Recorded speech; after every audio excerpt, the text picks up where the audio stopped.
Good morning on this cold Asheville morning, December 3rd, 2024. I was just going to share with you very quickly that I really appreciate the people who have watched my first Tuktoyaktuk or Bust trip video. I did receive some feedback on that video, and I'm going to be addressing that feedback in this video.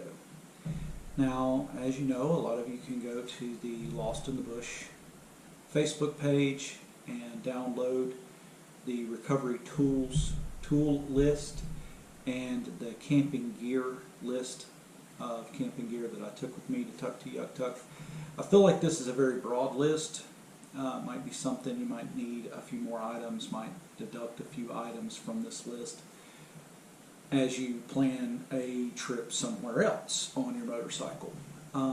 However, in this video we will be actually delving into the items themselves. So not just me giving you a written list of the items, but I will, to the best of my ability, show you each of the items, or at least one of the pieces of each of the items that I took with me to Tuktoyaktuk. And I will be providing links so that you can purchase those items from Amazon, as most of them were purchased from Amazon. Keep in mind, I am not getting paid for any of this. I just feel like it's a resource that's needed in the community, in the motorcycle travel community. I feel like a lot of people travel by motorcycle. There's not a lot of information out there to help you pack light. Even with everything that we packed, my top case was about 90 pounds. My two side cases were probably about 63 pounds combined. That's off my homemade scale, so I'm not 100% sure that that's a certified weight, but that's a lot of weight to carry with you. Keep in mind, we motorcycled from Whitehorse to Tuktoyaktuk, and then we did an extensive travel through Alaska as well. But we never really wanted for anything. There are going to be some stuff that we did not use for this trip that I still feel like it's important to have with you just in case. But I'm going to endeavor now to just give you the packing list with the specific items that were in the packing list. I'm also going to be making a video of my hygiene kit. I don't think you'll be able to buy the little hygiene container that I have, but I purchased that when I was in the military for my military PX. I've had it since at least 2004, so at this point it's 20 years old. Of course, that speaks very good of the hygiene kit because, well, I've had it for 20 years. Anyway, I hope you enjoy the rest of this video. In this video, we are going to go through the clothing portion of what I packed for the Dempster Highway. Now, I do realize that you have a downloadable list. You can go to the Lost in the Bush Facebook page and look at that list, but I thought I would actually show you what I packed. So in there you'll see the foldable shoes. These things, they are great for the campsite. They've got this material on the bottom here, so when you step on rocks, it don't kill your feet. I strapped these down to bungee cords on my pillion seat under the bungees, and they held on the whole time. You can fold them up. I initially folded them up and stuck them in my tank bag, but they're perfect for what we're doing with this trip. The next thing I'm going to show you is this beautiful long sleeve shirt that I bought, synthetic. But what was real nice about this one is it had a little hoodie on it, and this hoodie was able to go up under my helmet when it got really cold on the ride. So synthetic long sleeve. I had one of those. I had a super thin mesh short sleeve. This one's by Hanes. I had a medium weight short sleeve synthetic blend t-shirt like this right here. And then this is going to be part of the sleeping bag I'm going to go through on the camping list and show you the sleeping bag that I used. But on those cold nights when it got down to 37 degrees, when we were on the Alcan Highway camping, getting ready to enter back into Canada, I had to put on long johns that you see here. These are Realtree. They worked just fine when I did the 50-degree Fahrenheit bag that I have in conjunction with the sleeping bag liner, which was basically just a zip-up bed sheet that went inside my sleeping bag, and wore these long johns. I was able to comfortably sleep, no problem, 37 degrees. If you are any experienced at riding in the cold, you know that your neck is one of your most vulnerable spots. For me, when I'm riding and I've got one of those good helmets that's got the little chin piece right here, my face is fine, but my neck kills me. So for that, I packed one of these axial, I don't even know what these things are called, but it went over my neck, and it was not water resistant. It did get wet, but even when it was wet, it still kept my neck warm. Next, if you're familiar at all with zip-off pants, pretty much all of my pants are these zip-off style convertible pants. I wear the pants underneath my riding gear for the full duration of the day, unless it's super hot outside. If it's super hot outside, which, believe it or not, in Inuvik, in Eagle Plains, even there where it's sunlight for all day, 24 hours, all the time, it does get into the 80s. It gets really hot riding with your riding gear on, so it helps to be able to have a pair of pants that zip off right here at the zipper, no problem. You're able to cool off also at the campsite itself. So let's say that you're chilling at the campsite, it's hot, you're after a long day of riding, it's nice to go down to t-shirt and shorts and be able to chill at the campsite with no problem. Very important part of the trip was the socks. These are a synthetic wool blend, so they're stretchy because they've got the spandex in them, but they're warm, and they're warm even when they're wet because they're wool blend. A real lifesaver. I did have waterproof boots, but waterproof boots do not protect from water coming down off your pants and into your boots. I do want to talk a little bit about the underwear. If you're not familiar with these, they are Hanes. You can see they're synthetic underwear. These particular brand of underwear are the best pair of underwear I've ever had. They have a sheath pocket.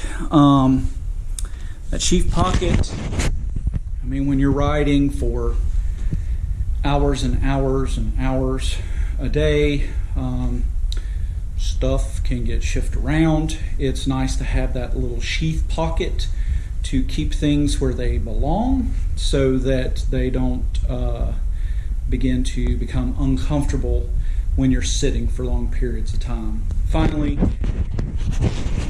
not really necessarily a clothing item, but necessary for personal hygiene is these wonderful little microfiber towels.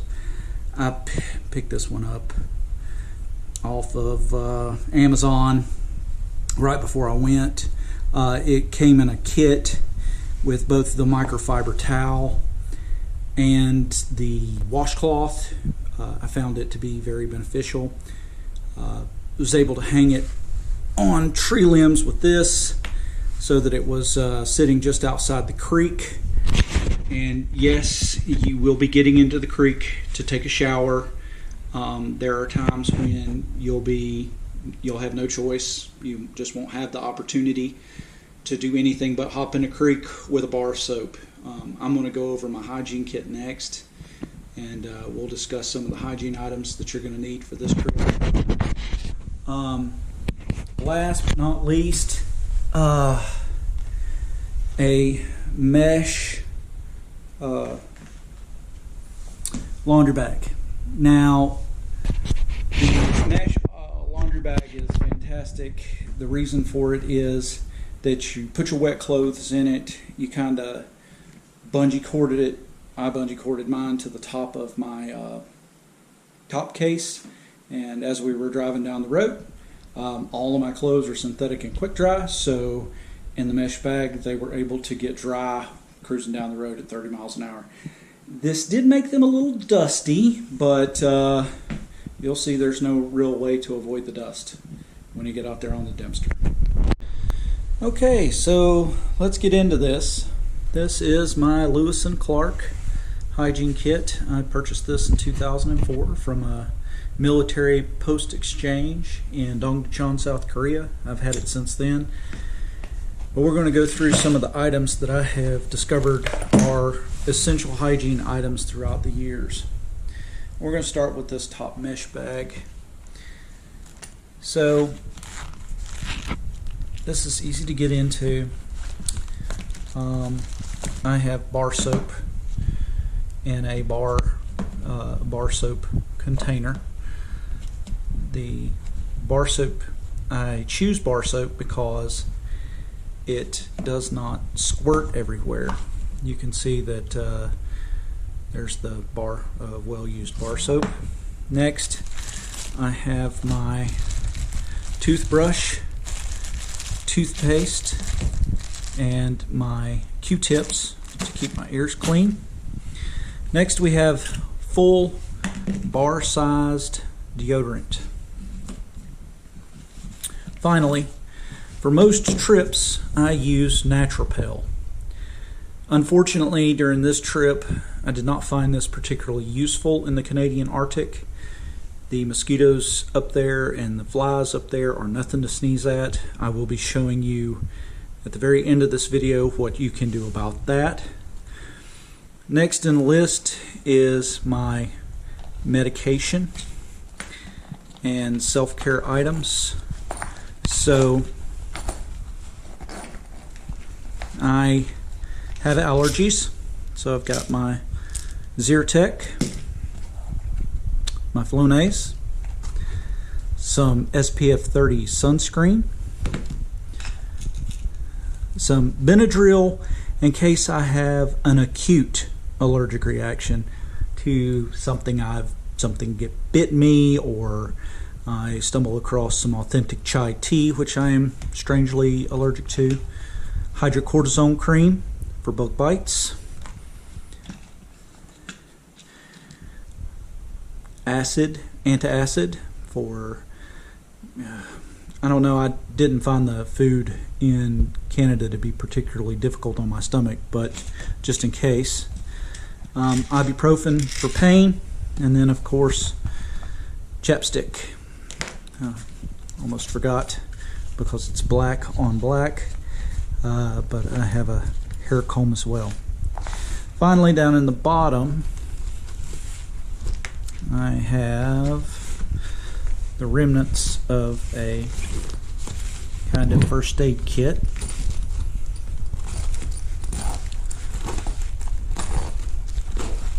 So, first thing first, I've got my emergency roll of toilet paper.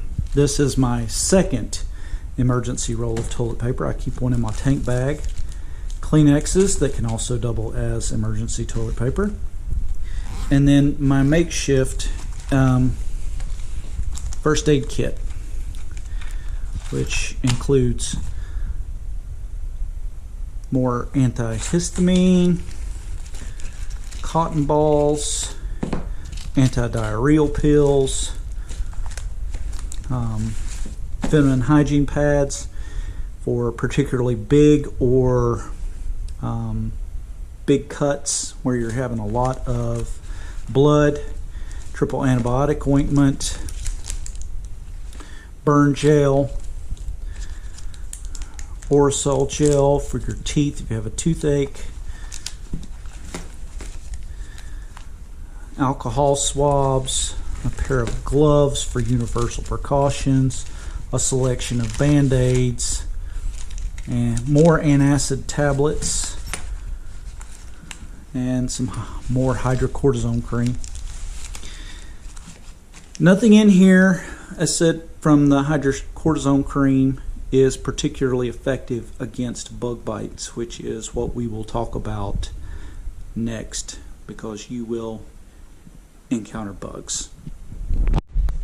Okay, so in my last video I discussed how ineffective Naturapel was. That's the lemon eucalyptus stuff that you buy off the shelf at maybe Sportsman's Warehouse or Cabela's. It's not supposed to contain any DEET.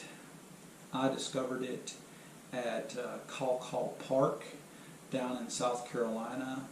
It has been largely effective here on southern mosquitoes. It doesn't ruin your clothes or eat away at silicone like DEET does, but in the Canadian Arctic you are going to encounter bugs, maybe, unless you're from some part of the Amazon, more intense than you have encountered before. Certainly was the case for me. So, what do you do about them? Well, I didn't discover what to do about them until we were actually in Whitehorse, staying at the Yukon Motorcycle Lodge. Again, I've recommended this place multiple times. One of the reasons why is that people coming down off of the Dempster or coming back from Alaska tend to stop there, and they've got a lot of good advice. And one of the things that I was advised was to get a good mosquito net. So I did not purchase this before my trip, but I did have it going up. So what you're going to do for bugs is this. You're going to get a hat of some kind. For me, I got one of these like boonie hats. This one's from Surf Style. I purchased it down at Surf Style in Florida, probably the Panama side of Florida. You're going to put that on and then cover your head, and then you're going to buy one of these head mosquito nets. Now, these things are great. I think they're like $6 on Amazon. Again, I purchased this one from a fellow named Benedict who was passing through on the same trip. He was coming down the Dempster as we were going up. He didn't have any further need for it, so he was kind enough to sell it to me before I went up the Dempster. So it's just a mosquito net for the head. You put it over the hat. The hat keeps you from keeps the netting out of your face, and so that the bugs can't actually bite you through the netting, which is something you do have to worry about. And then at the bottom, you can tuck it under your shirt and then just cinch it up like this. And now, this is not uncomfortable, but it may feel to you to be cumbersome. But if you're very concerned about getting multiple bug bites, particularly to the face, this is going to be your best option.